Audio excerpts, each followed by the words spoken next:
안녕하세요 여러분. AAC 프로그램 활용법 및 장애인식 교육 세 번째 시간입니다.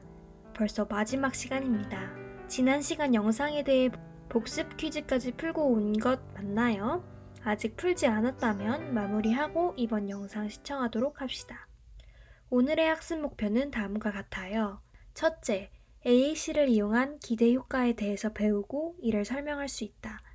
둘째, 의사소통 장애인과 주변인들이 겪는 오해에 대한 사례를 살펴보고 자신의 생각을 펼칠 수 있다.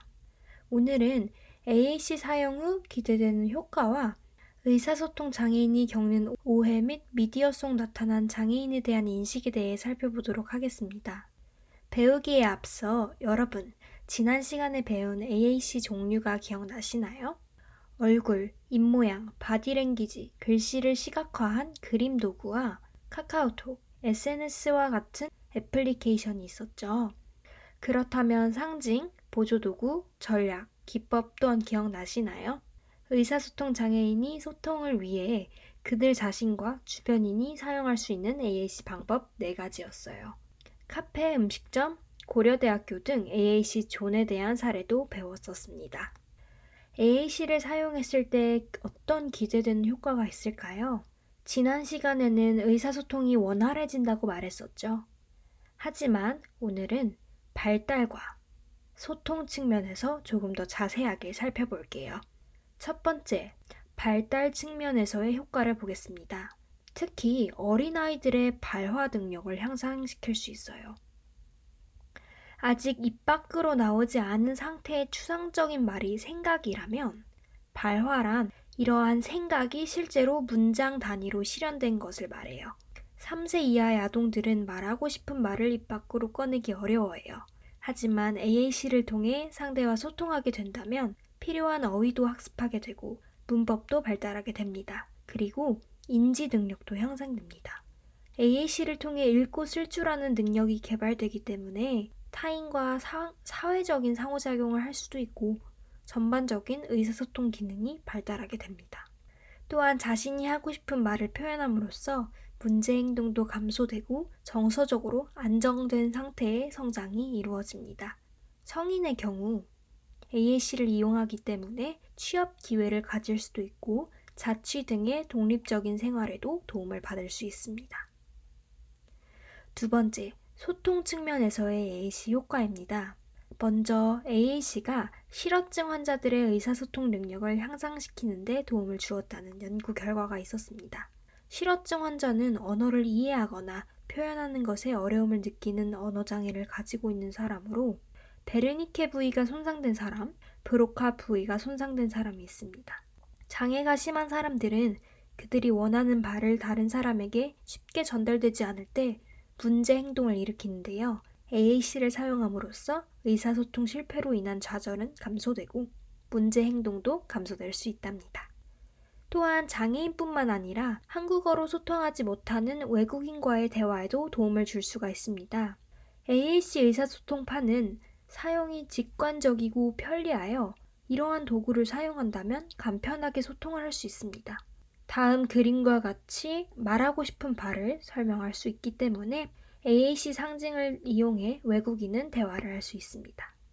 그리고 AAC를 사용함으로써 사회 참여도를 높일 수 있습니다. 향상된 의사소통 능력을 통해 많은 사람들과 대화할 수 있기 때문이죠. 다음으로는 의사소통 장애인이 겪는 오해와 미디어 속에 나타난 장애인에 대한 인식에 대해서 살펴봅시다. 다양한 예시를 함께 보면서 수업이 끝난 후 이에 대한 여러분의 생각을 펼칠 수 있었으면 하는 바람입니다. 첫 번째, 장애를 가진 아동이라는 이유로 다른 아동에게 피해를 줄 것이라는 선입견에 대한 사례입니다. 요즘에는 쇼핑센터에 보면 어린이 놀이방이라고 있잖아요. 엄마들 쇼핑하라고 잠깐 봐주는 데가 있잖아요. 거기 들어가려고 하는데 얘는 안 돼요. 입구에서 바로 그러는 거예요. 장애인이니까 이상한 행동을 하거나 다른 애를 어떻게 할까봐 그러는 것 같더라고요. 그래서 제가 오기로 그 다음 주에 또 갔어요. 또 잠깐만 놀게 할게요. 얼마예요? 이랬더니 바로 또 얘는 안 돼요. 기억을 못 하는 거예요. 우리 아이를 그 전에 왔던 애라는 걸 기억을 못 하는 거예요. 그래서 제가 또 갔죠. 5번을 갔거든요. 5번을 다 퇴짜 맞았어요. 저는 너무 슬퍼요. 거기서 싸울 수도 없어요. 사실은 애를 세워놓고 싸운다는 자체가 저만 웃을 것 같더라고요. 주위에서 다 쳐다보고 할 테니까. 2번째 사례는 장애아동을 가진 가족이 가족 간의 갈등을 겪고 있다는 이야기입니다. 가족 모임이나 그런 게 있을 때 오늘은 자볼까 하다가도 불안해서 당일치기로 갔다 오게 되죠. 한번 울기 시작하면 계속 우니까 이유도 없이. 모임이고 뭐고 중도에 하도 많이 그런 경우가 많아서 그러고 나서 시골에 갔다 올라오면 남편이랑 싸움이 되거든요. 그런 문제에 대해서 그래서 너무 질려요. 3번째, 장애인들이 일상에서 AAC 도구를 사용하는 데 어려움이 있다는 이야기입니다. 뇌병변 장애인 A씨는 면접에서 질문을 받았는데 대답 없이 전자기기를 만져 오해받았던 경험을 언급하였습니다. 이 상황은 AAC를 알지 못하는 비장애인들이 도구의 존재 자체를 몰라 발생하는 사태입니다.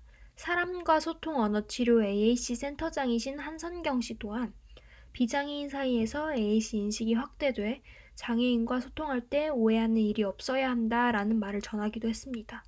의사소통의 장애가 허물어져야 언어장애인도 다양한 사회적 역할을 수행할 수 있다는 전문가의 의견입니다. 방금 읽은 3가지의 사례를 보고 드는 생각은 어떠한가요? 사회가 바라보는 장애인에 대한 시선이 어서 바뀌어야 한다고 생각하진 않으신가요? 비장애의 아이들도 장애 아이들과 함께 생활하면서 배우는 것이 많을 텐데 장애아동이라고 무조건 배척하는 것? 이것은 잘못된 것이라고 생각합니다. 또한 어서 AAC가 상용화되어야 한다는 생각이 드네요. AAC를 통해서 의사소통 장애인들은 자신이 원하는 것을 상징으로서 표현할 수 있기 때문에 기본적인 욕구 표현도 좀 더 쉬워지지 않을까요? 이번에는 미디어 속 나타난 장애인에 대한 인식을 되돌아볼게요. 다음은 장애인을 다룬 영화입니다. 나의 특별한 형제에서는 지체장애인인 형의 휠체어를 동생이 항상 밀어주는 장면이 등장합니다. 이러한 장면을 빈번하게 등장시킴으로써 지체장애인은 혼자서 휠체어를 움직일 수 없는 수동적인 존재임을 강조하죠. 좋아해줘에서는 청각장애를 가지고 있는 남자 주인공이 마음에 드는 이성에게 잘 보이기 위해 청각장애가 있다는 사실을 최대한 숨기려고 노력하는 장면이 지속적으로 나옵니다. 이러한 장면 역시 청각장애를 결함으로 표현하여 영화 관객들에게 장애인이 청각장애가 없는 비장애인이 되는 것을 목표로 하는 듯한 인상을 줍니다. 7번 방의 선물에서는 지적장애인인 아빠와 딸 사이의 부성애라는 주제로도 충분히 감동을 전달할 수 있음에도 불구하고 지적장애인이라는 주인공을 감동 유발 장치로 사용하기 위해 장애인이기 때문에 피해받는 장면 등을 연출함으로써 불쌍한 이미지를 생성합니다. 우리에게 가까운 매체들은 장애인을 장애를 극복해야 하는 존재, 수동적인 존재, 장애를 가진 것은 불쌍한 것이라는 인식을 많이 심어주죠. 장애인을 특별한 존재가 아닌 평범한 존재로 다루고 나약하고 수동적인 존재가 아닌 존재로 다룰 방법은 없을까요?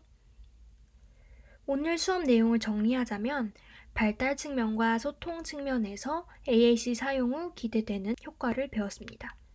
먼저 발달 측면에서 어린아이들의 발화 능력을 향상시킬 수 있고 문제 행동이 감소되고 정서적으로 성장할 수 있고 성인의 경우 취업 기회 획득과 독립적인 생활이 가능하다고 배웠습니다.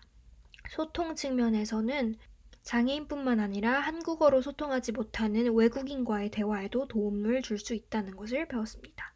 이들의 향상된 의사소통 능력을 통해 사회 참여도 또한 높아짐을 알 수 있었습니다. 방금 전까지 의사소통 장애인이 겪는 오해와 미디어 속에 나타난 장애인에 대한 인식에 대해서 살펴보았는데요. 이에 대해 여러분의 생각을 홈페이지 후기 게시판에 적는 과제를 주도록 하겠습니다. 자유롭게 글을 작성하시면 됩니다. 오늘 시간도 수고하셨습니다.